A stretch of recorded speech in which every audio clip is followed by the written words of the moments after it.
Hoje estamos em um dos pátios, mais precisamente no Pátio 7 da Transtec World, empresa especializada em contêineres vazios. Neste programa, você vai conhecer em detalhes como funciona a movimentação dos contêineres vazios, a chegada, a retirada, os reparos, a questão da logística e da importância desse segmento quando a gente fala em movimentação portuária, e também vamos falar, claro, de sustentabilidade e tendências. Está comigo nesta edição especial Fora dos Estúdios, Rogério Oliveira, diretor comercial da Transtec World, e Vinícius Oliveira, gerente-geral da Transtec World. Vinícius, Rogério, sejam muito bem-vindos ao Porto Negócios. Muito obrigada por nos receber em uma das casas da Transtec World. Ô, Nathalie, nós aqui agradecemos mais uma vez e, como já dito em outras oportunidades, é sempre importante esse tipo de bate-papo, porque isso esclarece muita coisa para o mercado, em especial para a população que não conhece muito, não está muito afeita a essa atividade retroportuária que tanto impacta no município, na vida do munícipe, vamos dizer assim. Né? Sem dúvida nenhuma. Vinícius, seja bem-vindo também, viu? Bom dia, muito obrigado. Faço minhas palavras do Rogério. Esse conhecimento da área retroportuária é muito importante para o pessoal ter uma visão melhor, mais ampla do que ocorre por trás. Até porque eu sempre digo, né, que comunicar também é contribuir para o desenvolvimento portuário, né? Então, quando a gente comunica de maneira clara para todos os entes dessa cadeia, em especial para a comunidade, a gente contribui para a relação porto-cidade que é tão necessária, né, Rogério? Sem dúvida, Nathalie. Eu gosto de fazer aquela analogia sempre da feira, né? Todo mundo gosta de uma fruta fresquinha, de uma verdura bem fresquinha, vistosa, mas ninguém quer a feira na porta da sua casa. Exato. Então, a atividade retroportuária, é importante esse tipo de esclarecimento, porque a pessoa senta num restaurante, come uma comida importada, bebe um vinho importado, come um queijo e ela não sabe exatamente como aquilo chegou lá para ela poder consumir. Então, a gente faz parte desta cadeia toda logística que trata esse tipo de mercadoria para que isso chegue no consumidor final. Então, é importante trazer para o mercado, trazer para o espectador de uma maneira geral a importância dessa atividade. E eu vou pegar esse gancho da tua resposta para fazer exatamente a pergunta para quem não conhece o setor. Qual é a importância de um terminal de contêineres vazios dentro da cadeia logística? Olha, a importância ela é fundamental, né? Assim, para o transporte de contêineres é onde se inicia e onde se termina a logística. Onde se inicia? Quando você tem uma exportação, você é obrigado a vir retirar um contêiner num terminal de contêineres vazios.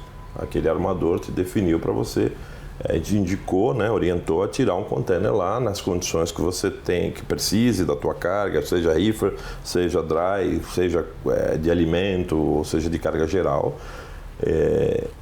E aí se exporta. O fechamento do ciclo é quando você recebe uma importação, esse produto é desovado pelo importador que comprou a mercadoria e depois ele precisa devolver essa embalagem, que o contêiner é uma embalagem, para o armador. Aí o armador novamente vai fazer a indicação de um terminal de vazios para recepção desse contêiner, dessa unidade. Então você tem o início e o final da cadeia logística concentrados num terminal retroportuário de vazios. Vinícius, o que acontece quando um contêiner retorna vazio depois de uma viagem? Então, na chegada do contêiner no nosso terminal é realizado o processo de vistoria, né? Para ali você identificar avarias, se necessário, verificar a parte de limpeza, higienização, para que esse contêiner seja apto para uma nova viagem. Então ele passa por uma vistoria criteriosa, de acordo com o padrão de cada armador, né? O critério dele, e caso seja identificada uma avaria, é enviado o orçamento para o armador e com a aprovação é realizado o reparo para que esse contêiner fique na prateleira, para que a gente possa deixar ele apto para atendimento de outra, no caso, exportação. Rogério, na tua primeira resposta, você colocou de uma maneira muito clara que o vazio é o começo e o fim da cadeia logística. E que no meio disso existe a escolha do armador pelo terminal de contêiner vazio.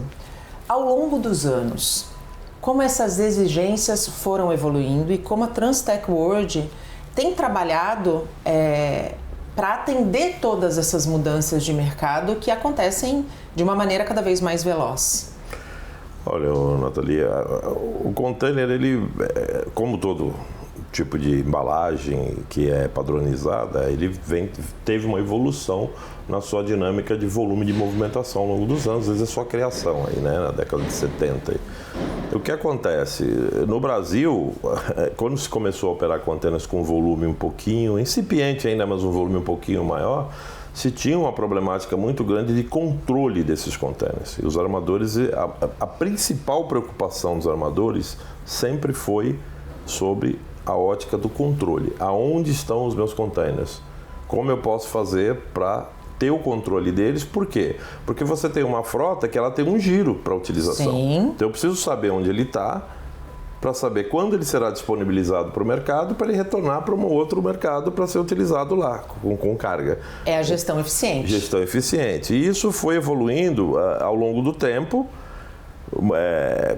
Os processos foram sendo informatizados, foram sendo criados sistemas de controle. Então, hoje, para você ter uma noção, o armador ele sabe em tempo real onde está o container dele, seja num determinado país, seja numa determinada cidade, seja num determinado depot, ou até mesmo dentro do navio navegando. Hoje existem até dispositivos que são instalados nos containers de GPS para fazer esse controle de movimentação. Então os depots eles precisaram se atualizar para poder atender essa grande demanda que ela veio numa crescente, houve um boom, né? Como está acontecendo agora, tanto é que nós estamos leiloando um novo terminal de containers em função da necessidade de aumento de volume. Então os depots eles precisaram se reinventar, atualizar, tanto na questão de infraestrutura, de equipamento, mas principalmente na questão de processos eletrônicos. Automação, informatização de processos, entendeu? E como, Vinícius, quando a gente pensa em automação, a gente precisa necessariamente falar em qualificação profissional, né? Perfeito. Antes a gente tinha uma mão de obra muito mais próxima da carga e hoje a gente tem a automação muito mais próxima, o que força, né, os terminais, os armadores, as empresas a investirem na qualificação profissional. Como isso acontece na Transtech World? Hoje a Transtech ela trabalha com capacitação dos funcionários e treinamentos, né? Além da gente ter parcerias com organizações institucionais, que eleva o grau de qualidade dos colaboradores, que consegue dar essa qualidade melhor no serviço, né? Rogério, quando a gente pensa em container vazio, muita gente pode até parecer que é uma caixa gigante simplesmente parada. Mas, quando a gente fala em engrenagem e eficiência, é extremamente importante do ponto de vista do comércio exterior brasileiro, correto? Sem dúvida. Hoje a representatividade do container no comércio exterior ela é fundamental. Você imagina o seguinte, até eu diria 2 décadas atrás, 3 décadas atrás, o commodity, tirando o que poderia ser ensacado, que seria o açúcar e o café, a grande maioria dos commodities, soja, milho, trigo, não se embarcava em container. Você vendia para as grandes trades mundiais, embarcava em navios graneleiros e esses navios graneleiros levavam para os destinos asiáticos ou do Oriente Médio. E o que acontecia? Essas trades dominavam o comércio internacional. O pequeno comprador lá era obrigado a comprar dessas trades porque ele não tinha acesso a fazer uma compra direta de um produtor. O container, para você entender a evolução do... Revolucionou esse mercado, porque né? Você imagina o seguinte, o cara que não tem condições de comprar, um importador que não tem condições de comprar um lote grande a granel de um navio, até porque ele não tem como receber isso, ele não tem silos, ele está carregando isso em containers hoje. Hoje você tem soja sendo carregada em container, hoje você tem milho, hoje você tem gergelim, você tem uma série de grãos que, por exemplo, não se embarcavam. Você tem até minério de ferro. Hoje a gente tem o agronegócio, a cadeia do agronegócio embarcada em container. Exatamente. Né? E você tem minério de ferro, que era uma coisa que não se imaginava sendo colocada em contêineres e embarcado para a Ásia. O que pode acontecer quando a gente está pensando em operação de exportação, quando não há disponibilidade de container vazio no momento certo? Essa é uma equação que precisa ser bem pensada pelos armadores. A gente tem a questão física. Se você não tem o container, você precisa resolver essa questão com os armadores no sentido de quantidade de navios, escalas, se vai omitir escalas, se vai segurar o navio para retardar, até reposicionar. O armador ele trabalha hoje com muita previsibilidade de reposicionamento. Porque, como a gente já comentou, a gente é importador, por exemplo, aqui no Brasil nós somos importadores de manufaturado em contêineres de 40 e somos exportadores de commodities em contêineres de 20. Então não é um equilíbrio. Para os contêineres de 40 você tem alguns volumes que você faz aqui, mas não tanto quanto se importa. Então existe muito reposicionamento de contêiner vazio de 40 pés daqui para a Ásia, por exemplo. Sim. Como nós somos exportadores de contêiner de 20 e não vem tanto contêiner de importação, o armador faz o fluxo contrário no reposicionamento de contêineres de 20. Vem muito contêiner de 20 da Europa para cá, dos Estados Unidos, da América Central, da Ásia, alguma coisa, vazio. Para quê? Para atender essa demanda. Então, como nós somos um país safrista, existem aí os períodos de entre safra. Entre safra e safra. Nos períodos de entre safra, o armador faz o seu planejamento e ele começa a fazer um reposicionamento para atender as safras. Então isso tem funcionado muito bem, essa equação, porque eles entenderam como é essa dinâmica. A única preocupação aí, Nathalie, é com as questões geopolíticas, né? Sim. Os conflitos geopolíticos é que pegam o armador, os armadores, né, no meio do caminho, é o imponderável. Porque é o imprevisível, né? A gente a gente tem visto, né, os conflitos geopolíticos se intensificando, assim como a gente tem visto também se intensificando as mudanças climáticas, que vão impactar, aliás, já estão impactando quando a gente pensa em safra, super safra e intersafra. Sem dúvida. E como eu te falei, a questão do geopolítico também. A única coisa que os conflitos geopolíticos, eles são, vamos dizer assim... Entre aspas, benéficos? Não benéficos, mas eles equilibram, né? Eles são equânimes. Então, em algum momento, em todos os lugares do mundo, todo mundo vai sofrer. Então pode ser que um país ou um tráfego sofra no primeiro momento, mas vai atingir o outro, porque o reposicionamento ele é um efeito cascata. É um efeito cascata e é global. O container que está aqui hoje, amanhã está na Ásia, depois está na Europa, depois da Europa está nos Estados Unidos, está no Oriente Médio, está na Austrália. Então, alguém em algum momento vai sofrer se esse conflito principalmente perdurar, entendeu? Então ele torna uma coisa, é uma crise equilibrada, digamos assim. Uma crise que todo mundo vai sentir. Todo mundo vai sentir. E que no fim da cadeia quem sente mais é o consumidor. É o consumidor. E respondendo à questão das questões climáticas, realmente elas interferem. Nós tivemos aí há 2 anos atrás um problema sério no sul do Brasil. Sim. Com omissão de escalas, porque não dava para atracar. Ventos fortes, marés fortes, e isso também é o imprevisível e imponderável. Entendeu? E quando a gente pensa, por exemplo, mais para cima, no norte também, a gente tem as super secas, que estão cada vez mais intensificadas, e a gente ainda não tem uma política hidroviária suficientemente capaz de resolver os problemas que existem.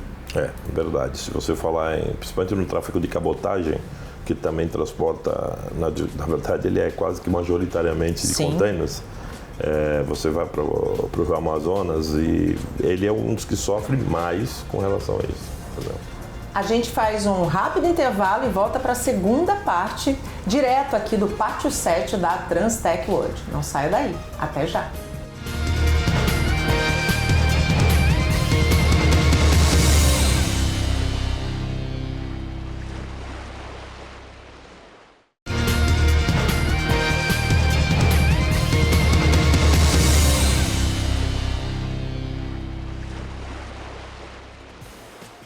E estamos de volta nesse programa especial Fora dos Estúdios, no Pátio 7 da Transtec World. Participam desta edição Rogério Oliveira, diretor comercial da Transtec World, e Vinícius Oliveira, gerente-geral da companhia. Rogério, eu queria começar, a gente está quase não, né? A gente já terminou o primeiro semestre. 2026, aliás, os anos estão passando cada vez mais velozes, né? Do ponto de vista de balanço, o primeiro semestre atendeu às expectativas e o planejamento da Transtech para esse ano? Olha, Nathalie, posso dizer que sim. O que a gente planejou, a gente conseguiu realizar basicamente tudo. Mas, como a gente sempre fala, tem um imponderável imprevisível e nisso a gente vai administrando. Mas a gente criou um sistema que a gente consegue uma velocidade maior, no sentido de que toda vez que você tem algum tipo de restrição, algum tipo de situação que eventualmente pode impactar no teu planejamento. Então a gente tem aí, ao longo dos anos, a gente criou algumas rotas de fuga, digamos assim, algumas situações que nos permitem corrigir o percurso toda vez que ele possa dar alguma desviada, corrigir o percurso e trabalhar em cima do planejamento. A gente tinha um planejamento de algumas coisas que se concretizaram, que foi a criação dos depots dedicados, a gente agregou mais volume, mais área e a gente realizou, né? Obviamente não iniciou ainda, mas até o final do ano deve iniciar o nosso projeto para outros portos, que foi o caso de Paranaguá como o primeiro porto. Né? Vou pegar o gancho, eu ia falar um pouquinho mais para frente sobre Paranaguá e sobre o Depot, mas eu já vou pegar o gancho e eu queria que você falasse um pouquinho sobre como foi, né? E quais foram os fatores que levaram a Transtech World a criar a política do depot dedicado? Do depot dedicado especificamente? Veja bem, Nathalie, é uma questão de preservação do negócio como um todo. Não somente para a Transtech, mas para o cliente, para o mercado também. Isso é uma tendência. É uma tendência. O que acontece, de uma maneira geral, quando você não trabalha com depot dedicado, você organiza com o cliente uma quantidade de volume que você vai atender dele, mas não existia nenhuma trava de que o cliente te garantiria este volume. Era tudo trabalhado numa média de volume. Então, se por uma circunstância de imprevisibilidade qualquer aquele volume não fosse atendido, você tinha reservado aquele espaço, mas não tinha executado a operação. Então, você não tinha um faturamento relativo àquilo que não foi executado. Sim. Isso para o nosso negócio era uma coisa complicada, porque você tem a despesa, sim, preparado para a despesa, e não veio a receita. Sim. Então, você equilibrar essa conta ficava complicado. Então, numa próxima negociação tarifária, o que acontece? É aquela história a história do criar o imposto, né? Vamos criar o imposto para dar cobertura. Não funciona isso no mercado. Sim, sem Porque dúvida. O armador também tem uma média que ele precisa atender de... Então, o que a gente fez? A gente identificou alguns armadores grandes que tinham um volume linear, tá, que ele poderia, a gente tinha certeza que ele poderia garantir ao longo do ano, e para isso, para que a gente tivesse a atratividade de dar isso, o que eu precisaria? Bom, vamos dar um espaço para ele exclusivo para ele atender e ele se motivar a vir para essa coisa. Assim que nasceu o conceito do depot dedicado. E a gente colocou isso, projetou, fez o projeto, desenvolveu, levou para o armador. Aí a coisa ela tomou uma proporção maior do que a gente imaginava, porque o armador entendeu aquilo, entendeu as vantagens que ele iria ter com aquilo, e ele foi mais além. Ele já começou a projeção do aumento de volume que ele ia ter, e na contratação ele já imputa isso. Então nos obrigou até a fazer algumas mudanças de tamanho de área, de dimensão de área, para adaptar aquilo que o cliente queria. E o armador garantia o que para a gente? A gente tem um tarifário, né, um faturamento fixo que garante, então eu tenho previsibilidade de faturamento, ele tem a previsibilidade de espaço e de volume de movimentação garantido, e a gente caminha junto para o objetivo final. E quando a gente fala de depot dedicado, além de todos esses fatores que você colocou, quando o armador tem um espaço exclusivo para ele, a movimentação daquele container também acaba sendo muito mais rápida, né? Muito mais, porque você imagina um espaço, digamos, de 20 mil metros. Você tem 4 armadores lá. São 4 interesses diferentes. São pilhas segregadas, são limitações de espaço, caminhões vindo retirar cada um de um container, de um armador diferente, você tem que administrar aquela questão. Quando você está num espaço dedicado, toda a atenção, todo o trabalho, toda a infraestrutura está voltada para aquele armador. Então, obviamente, todas as pilhas que você tem no pátio são deles. Então, se me quebra uma coisa simples do dia a dia, me quebrou uma empilhadeira na frente de uma pilha que eu teria que movimentar. Eu tenho outras inúmeras pilhas que eu posso botar outro equipamento lá enquanto aquele ali é reparado e fazer uma situação simples. Todos os veículos que vêm para aquele espaço são para aquele armador, seja para entregar um container, seja para retirar um container. Então o sistema de agendamento, de atendimento, ele flui de uma maneira absolutamente mais natural e mais fácil de administrar, de gerir. Vinícius, como é que funciona o processo de inspeção e manutenção desses containers vazios, tanto de depot quanto dos depots dedicados? Então, o processo de manutenção, de inspeção e manutenção são os mesmos, né? Claro que no depot dedicado você tem um direcionamento melhor, né? Que ali é só um armador, um critério, então fica uma dinâmica muito mais direcionada, vamos dizer assim, né? Mas todos são à base do critério de armadores, né? Que na sua entrada faz as inspeções e identificam a necessidade de cada container, se ele está ok, direto para a prateleira para utilizar para exportação, ou se ele tem alguma avaria e o armador toma a decisão se vai estar reparando ou não. Como garantir essa segurança para que o container vazio esteja apto novamente a transportar carga? Com a base da inspeção. A inspeção é primordial no processo, então tanto na entrada quanto na saída. Então no ato da saída a gente faz o mesmo processo da entrada, faz a inspeção, né? Garantida a segurança e a eficácia do processo. Essa inspeção, quando você fala, que tipo de fatores são analisados, até para quem está em casa entender? Os fatores são estrutural, né? Toda a parte estrutural, a parte de higienização, se o container está limpo, com nenhum tipo de resíduo, porque ele não pode estar com nenhum tipo de resíduo. Até para evitar contaminação. Perfeitamente. Né?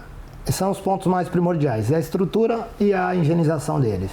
Rogério, você acredita que, eu não digo num curto prazo, mas num médio prazo, o formato de depot dedicado acabe sendo adotado por todos os grandes armadores?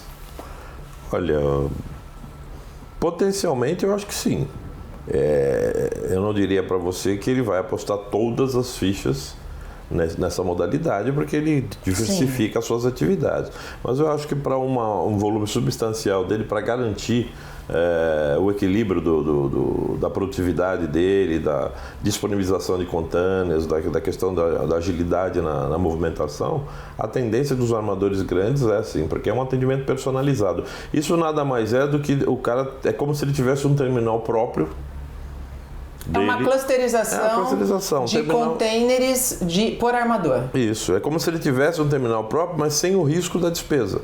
Ou seja, ele tem uma despesa fixa, que ele já sabe quanto vai pagar, então ele não tem surpresas, nada. O risco da despesa fica para quem está terceirizando a operação. Gerenciando, né? Para quem faz a gestão. E essa gestão de container, gente, assim, botando no analogia para todo mundo entender, é o famoso cada macaco no seu galho, entendeu? O armador, ele é um transportador de containers cheios, não vazios. Ele é um transportador, ele transporta container vazio pela necessidade de reposicionamento. Exatamente. Mas ele quer que o seu navio chegue, atraque, cheio sempre, receber o máximo possível de container cheio e o máximo de frete possível, que é do que ele vive, receita de frete. Então qualquer outro serviço agregado, terminal portuário, terminal retroportuário, transporte... É despesa mais, né? É um trabalho acessório, que não é o core business do armador. Então, se ele puder ter um parceiro muito bom, um parceiro que tecnicamente consegue atender as demandas e as expectativas dele,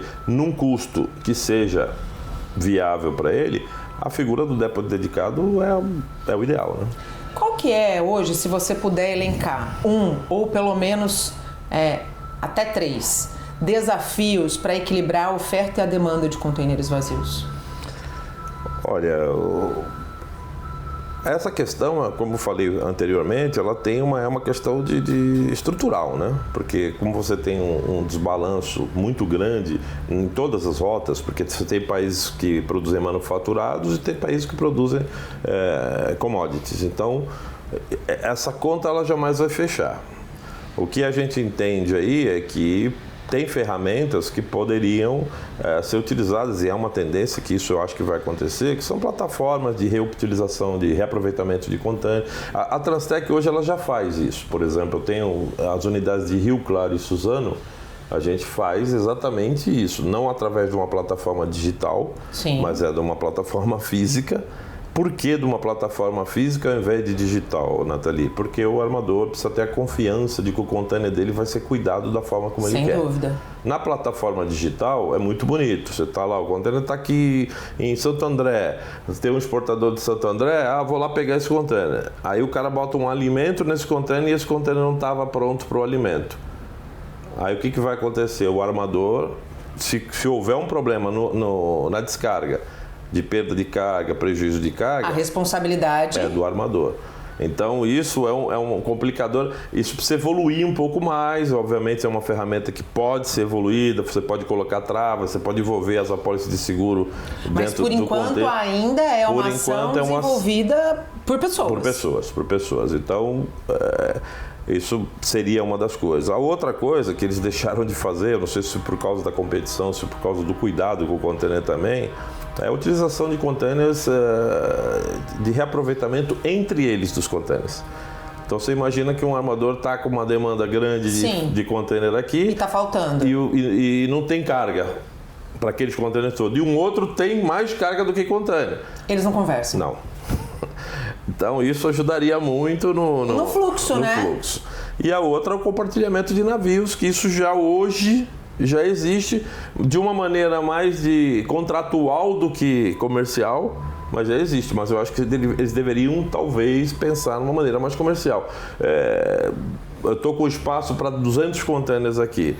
O navio de outro armador não chegou, não vai chegar, só vem para a semana que vem, mas ele tem os 200 containers, você bota lá, faz o frete e organiza. Mas isso também existe aí não se conversam muito de uma maneira mais aberta. Existem os joints e existem os contratos, os acordos comerciais já prontos, mas aberto como um serviço de transporte aberto não existe. E se a gente pega, por exemplo, o recorte do Porto de Santos, que não para de bater recordes, que segue crescendo, isso é um desafio enorme, né, Rogério? Enorme. A gente faz mais um rápido intervalo e volta para a última etapa do Porto e Negócios, direto do 7º pátio da Transtec World. Não saia daí. Até já.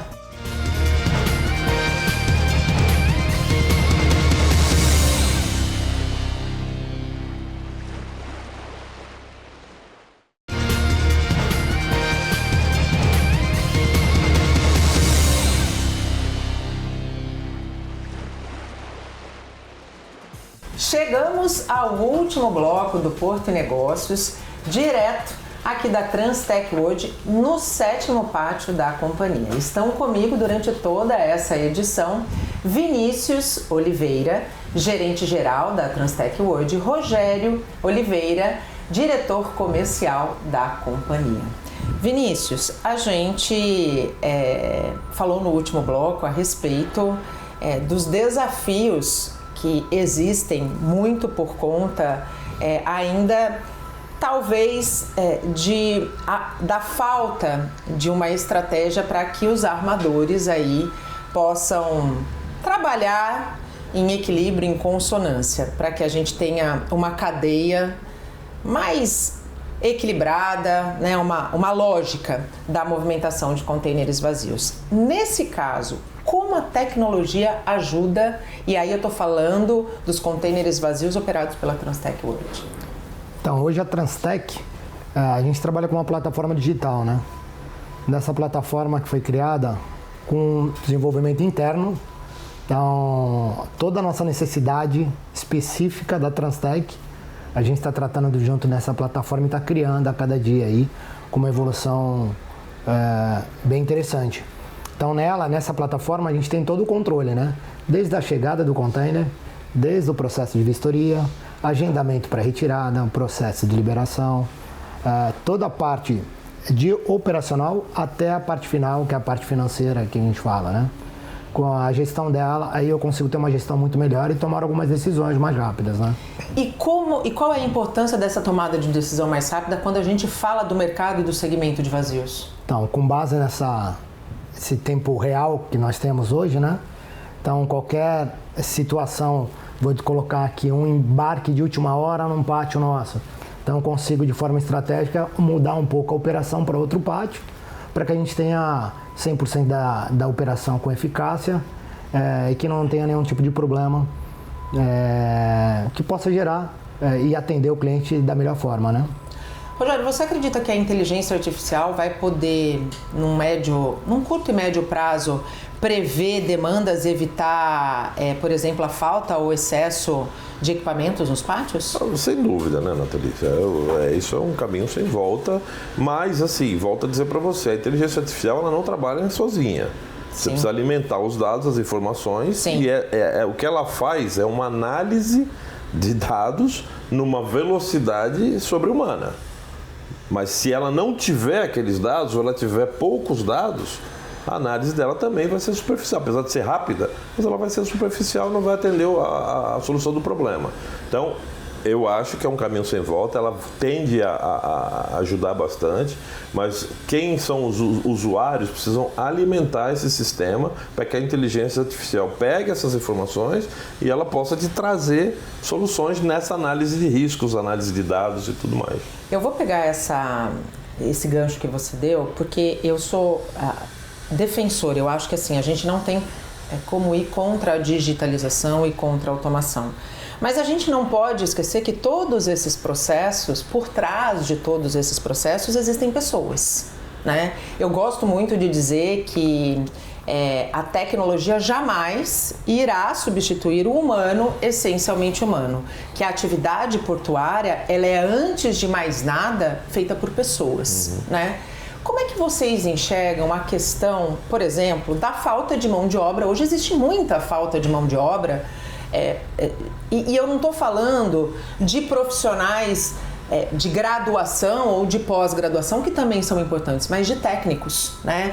A gente meio que teve uma perda da importância da formação técnica. Como é que vocês dois, executivos de um mercado que necessita da implantação da tecnologia para a continuidade do seu negócio, avalia a importância, por exemplo, de se preparar, de se qualificar ou de se requalificar profissionais que de fato possam fazer a diferença num curto prazo?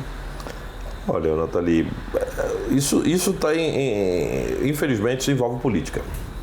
E com tudo que envolve política tem um caminho de velocidade diferente.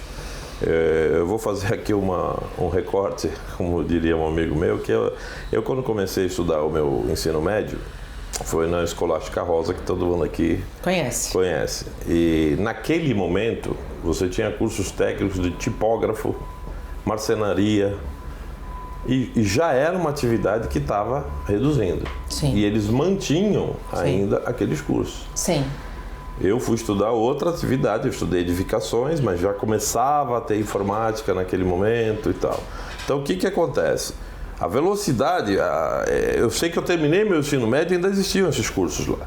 E já não existiam basicamente essa atividade.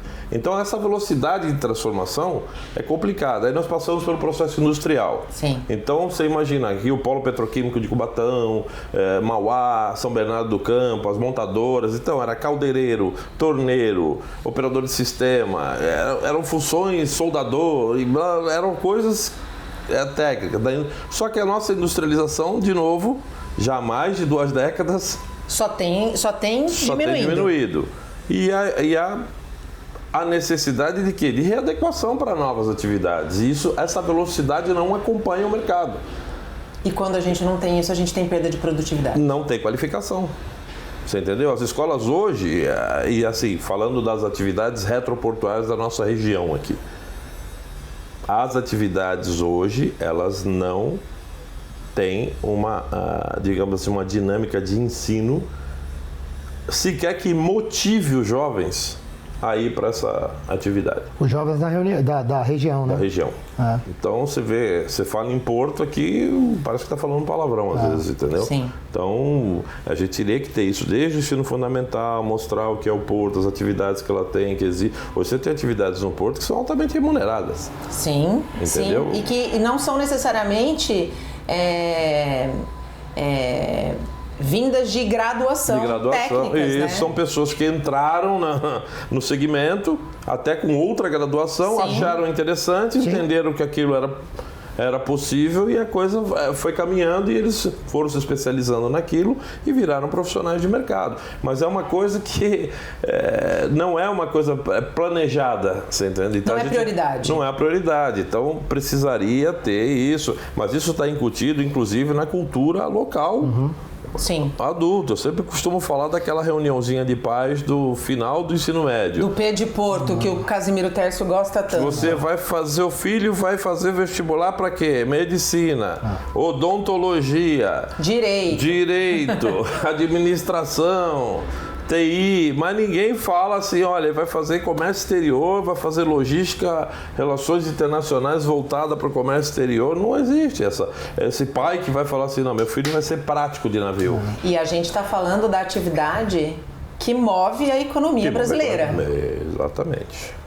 Vinícius, qual é o perfil do profissional que hoje a Transtec World busca e que os pátios retroportuários precisam? A Transtec sempre busca a pessoa dedicada, né? Que está com vontade de vencer, porque a empresa está crescendo, né? Então a gente busca pessoas na área com essa vontade de crescer, vencer, né? Então esses são qualificadas, né? Claro. Com base no que o Rogério comentou, nós temos hoje até engenheiro químico que veio para a área, entendeu? O Rogério sabe muito bem e foi uma aposta nossa nessa contratação que deu muito certo hoje. Então, pessoas que querem aprender, querem conhecer, né, que estejam com vontade. Então, a Transtec sempre busca esse objetivo. Quando a gente fala de movimentação, a gente fala obrigatoriamente de acessos.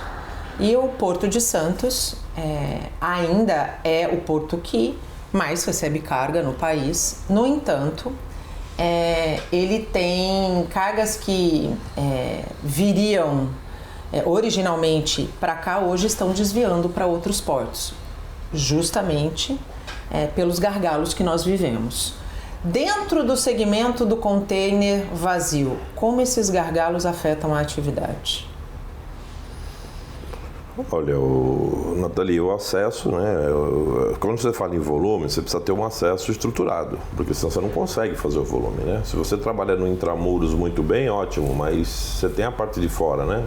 Você cria uma estrutura como essa aqui, beleza? Equipamentos novos, uma logística, pessoal qualificado, pessoal treinado, capacitado, toda a gama de estrutura que precisa para fazer uma produtividade, beleza, aí o caminhão não consegue chegar. Então nós já tivemos casos aqui para exemplificar, por exemplo, na margem do terminal que a gente tem na marginal direita da Via Anchieta. A via local, por algumas outras empresas estarem com problemas, elas criaram filas até o Casqueiro. Aí o nosso terminal ficou parado, porque todos os caminhões que precisavam acessar estavam na mesma fila. Eu não era gerador do problema, mas você foi afetado pelo problema. E esse problema, que pode parecer simples, não, a hora que a fila andar você atende, tá, mas a hora que a fila andar e atende já era fora do horário extraordinário. Eu não podia dizer para aquele motorista, o terminal está fechado, eu não vou te atender. Então você gera custos, você é obrigado, você recebe uma demanda concentrada muito grande por causa daquele bloqueio. Sim. E a coisa vai nesse sentido. Então, o impacto dessa questão do acesso à nossa atividade, ele é gigante, não da nossa, né? De qualquer atividade, portuária ou retroportuária. E a gente vê uma morosidade muito grande na solução dessas coisas. Existe solução, mas a gente vê uma morosidade na solução. E as soluções, recentemente, inclusive, a autoridade portuária anunciou um novo pacote de obras. A gente sabe que o governo do estado está trabalhando pela terceira via, Planalto Baixada, mas são obras que não ficam prontas da noite para o dia, né? Quando a gente pensa numa terceira via, a gente está falando aí de pelo menos 8 anos de obra até que, de fato, essa nova artéria comece a funcionar. Detalhe, daqui a 8 anos a gente está falando que esse esgotamento que existe já vai estar muito estrangulado, né, Rogério? Bastante. E eu vou falar um negócio para você aqui que pode parecer... Mas a gente, além da responsabilidade política, a gente tem a responsabilidade empresarial também. Claro. Você tem muitas pessoas aqui, muitos empresários aqui, que existem as soluções. Eu sempre digo o seguinte, você tem o ideal, mas se você não consegue o ideal, você precisa correr atrás do possível. É lógico. Então, eu vou dar um exemplo aqui clássico. Nós estamos aí na iminência de iniciar uma obra de construção de um túnel. Sim. Sendo que, na época do governador Dória, ele assumiu de fazer uma ponte daqui para lá e o pessoal foi contra a ponte. Nós já poderíamos ter essa ponte e agora estamos fazendo túnel. Uma coisa não era excludente da outra, mas a discussão também empresarial, além da política empresarial, também começou a ficar complicada, porque tem gente que não, o túnel é melhor, não, a ponte depois isso ou depois aquilo. Então, é o que eu falo, a ponte naquele momento era o possível. Poderia não ser o ideal, mas era o possível. Sim. O ideal é o túnel, mas uma coisa não é excludente da outra. Se você tiver o túnel, se tiver a ponte, vamos utilizar os dois. Essa viagem que eu fiz para a China agora, a gente vê claramente esse tipo de postura. Dá para construir a ponte e o túnel? O governo vai lá e constrói as duas coisas. O importante, né, é que esses projetos eles sejam complementares e não exclusivos. Quando a gente, por exemplo, fala da ponte, da época do projeto do governador Dória, na avaliação de técnicos e especialistas, o problema era o local da ponte, né? Eu acho que faltou, de repente, um segundo estudo, né? Então, uma segunda possibilidade. Mas em função do quê? Da vontade. Exato. Porque já existia a ideia de se construir o túnel. Então, aliás, há 100 anos, né? Isso, então a vontade de fazer, entendeu? Dizer assim, peraí, vamos dar mais um tempo para isso, vamos elaborar um novo projeto então Exato. que atenda a demanda inteira, entendeu? É isso que eu falo para você. Hoje a terceira via da Imigrantes vai ser possível, por quê? Porque ela foi modificada de uma forma... Exatamente. Que o impacto ambiental, a construção dela, em termos de atualização, de sistema construtivo, sim, vai permitir uma velocidade maior na construção dela. Mas você tem todas as fases, e todas as fases são 5, 6 anos, 7 anos, 8 anos. Entendeu? A gente está falando de uma obra de pelo menos aí uma década até, de fato, ser entregue com a qualidade que necessita. A gente está chegando ao finalzinho desse programa especial e eu não posso deixar de falar de Paranaguá, né? A gente está falando aqui o tempo todo de que nós estamos no 7º pátio da Transtech World. Eu queria, Rogério, que você falasse um pouquinho de todos esses pátios. Quais são os critérios que a Transtech adota para instalar um pátio e por que Paranaguá? Olha, Nathalie, no começo da empresa nós começamos com um pátio de 10 mil metros quadrados. Atendendo um único armador. Não era dépôt dedicado, o espaço era pequeno e você só tinha condição de atender um armador. E a forma como a gente trabalhou é que trouxe a gente para esse crescimento orgânico. Então a gente, naquele momento, as áreas aqui, especialmente na Lemo, elas eram disponíveis. Em termos de custo e espaço, a gente foi adotando critérios as que vagavam, a gente fazia um planejamento, os armadores estavam já, outros armadores nos procurando, porque começaram a conhecer o tipo de atendimento, o que a gente dava e tal, e a gente foi elaborando nisso. Em um certo momento, a gente tinha um volume já de área significativo e a gente raciocinou também no seguinte, nós trabalhávamos todo tipo de container armador em todas as áreas. A gente naquele momento raciocinou o seguinte, espera aí um pouquinho, vamos parar e pensar a gente está criando um gargalo, vários Sim. pequenos gargalos. Sim. Vamos reprogramar reprogramar e eliminar esses gargalos. Então o que a gente fez? Isso foi uma vantagem também bastante competitiva a nós. Em algumas áreas nós identificamos que elas podiam operar com containers de 40 apenas.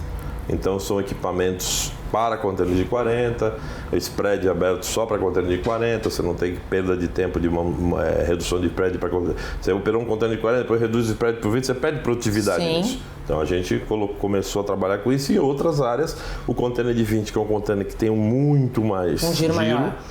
em outras áreas específicas para aquele, mas não dedicadas para armador, dedicadas para o tipo de container. E quando a gente fez isso, melhorou muito a nossa produtividade, logística. O gargalo praticamente zerou, entendeu? Então, mas isso tudo, como eu te falo, a gente foi enxergando aonde estavam os problemas e tentando achar soluções locais específicas para aquele problema. Fora de Santos, existem outras unidades da Transtec, né? Existem. E agora, como eu disse na pergunta anterior, até o fim do ano, em outro estado, inclusive. Então, por que Paranaguá? Então, no caso de Paranaguá, a identificação foi... A gente já se consolidou a marca Transtec aqui. Obviamente, a gente tem espaço para crescimento, porque o volume vai crescer, mas é uma marca já consolidada. E o que acontece? Quando você tem uma marca consolidada no mercado, que os clientes gostam de operar com esta marca. É natural que os próprios clientes comecem a empurrar você para outros lugares. Falei, por que vocês não vão para lá? Eu falei, não, mas a gente não tem, a gente é daqui. Eu falei, não, mas se vocês forem para lá com essa metodologia de trabalho de vocês... Tem volume. Tem volume. E a gente começou a escutar aquilo e se interessar. Obviamente tinha um planejamento, mas era um planejamento mais de longo prazo. Mas a gente começou a escutar aquilo. As deficiências, a gente foi para Paranaguá, já estamos há 2 anos, né, indo para Paranaguá, para ver as operações lá e para verificar espaços, áreas e tudo mais, entendeu? Mas foi uma batalha, principalmente para você... conseguir identificar o local, Nathalie, porque lá o gargalo é pior do que o de Santos, em termos de espaço. Você tem muita área, mas todas as áreas lá são o famoso greenfield. Sim.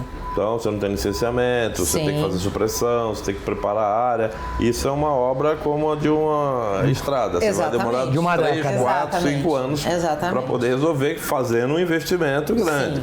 E você não via nos proprietários da área o interesse de fazer isso. Eles queriam, até alugariam para você, mas você teria que fazer esse trabalho. Aí você começa a botar na ponta do lápis. A área não é sua, né? A ponta não fecha, entendeu?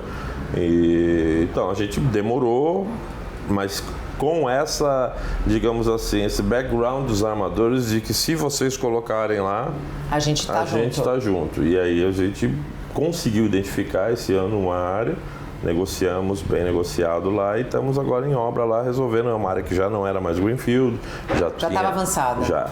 E já estava impactada, né? Meia impactada, pelo menos. E a gente vai tá terminando de fazer o que precisava nela, para daqui a uns 3 meses a gente iniciar a nossa operação lá.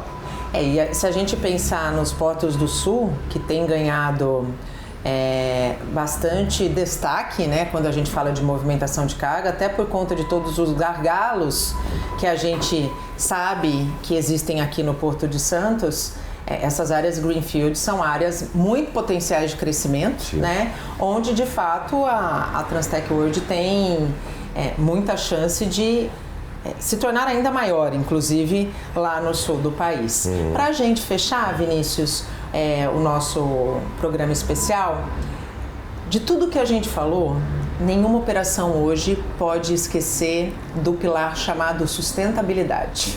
A gente precisa ter muito cuidado quando a gente tem uma atividade com a questão do que essa atividade pode gerar de resíduo para o meio ambiente, porque hoje a gente já falou das mudanças climáticas, né? A natureza está cobrando a conta. Como a Transtec tem trabalhado dentro das suas operações a questão da sustentabilidade?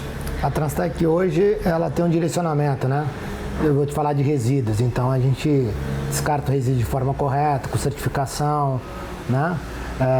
Um dos pontos que a Transtec, pensando também no meio ambiente, foi que nós adquirimos há pouco tempo 2 máquinas elétricas, né? Que hoje elas estão aqui na Lemoa, no pátio 2 da Transtec, operando super bem. Então, já visando esse lado da natureza, desse lado da ambiental. Então, a gente está trabalhando forte, reuso de água, né? Água de chuva, destinação correta. Então, a Transtec está no caminho bem certo aí para dar um resultado bom aí. E precisa ser assim, né, Rogério? Hoje nenhuma atividade pode descolar dessa preocupação. Né? Não pode. A gente, além disso tudo que o Vinícius está falando, a gente tem um planejamento ambiental na empresa.